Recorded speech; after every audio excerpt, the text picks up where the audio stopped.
All right, everybody, next exercise. This weird time we are going to be drawing a nice piece of drapery, which is going to give us a great opportunity to practice with the folds and values and things like that we see here. So remember, organizational line drawing is first. You want to start simple, and then we are going to be moving onward and checking all proportions and angles, which is especially going to be key for this piece of drapery. So to begin, we are going to use a similar technique as to our ear study. We're going to divide the page up into 4 quadrants, and this is going to allow us to have more established reference points that we can translate from the actual object to our paper.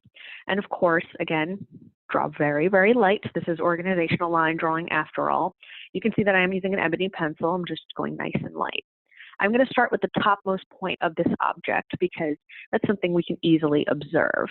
Next, I'm going to go around the perimeter of this object and do a very light, very basic sketch, doing my best guess based on what I see in front of me as to where these different elements are located. Make sure that you note the topmost point, the leftmost point, the bottommost point, and the rightmost point of this object. And of course, start to observe where those are located relative to those 4 quadrants, right? We were able to start off with that topmost point in that upper kind of section of the upper right quadrant. So you can see here how I'm starting to clean up.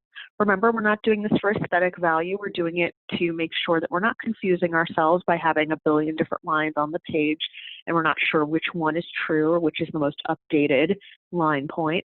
So of course, here you can see that I am refining my exterior little perimeter line here. Again, think about positive versus negative space, that old thing, right? So again, not drawing too dark. We're just going and we're refining and we're correcting based on what we see in front of us. Again, you can see I misjudged the bottom area, right? But of course, that's why we edit and that's why we allow ourselves time to do that. Again, right now I'm just focusing on laying out the overall shape before starting to go in and figure out where those individual folds are, which is what we will be doing for our next step. So right now, just make sure you have a nice solid foundation when it comes to your big overall shape.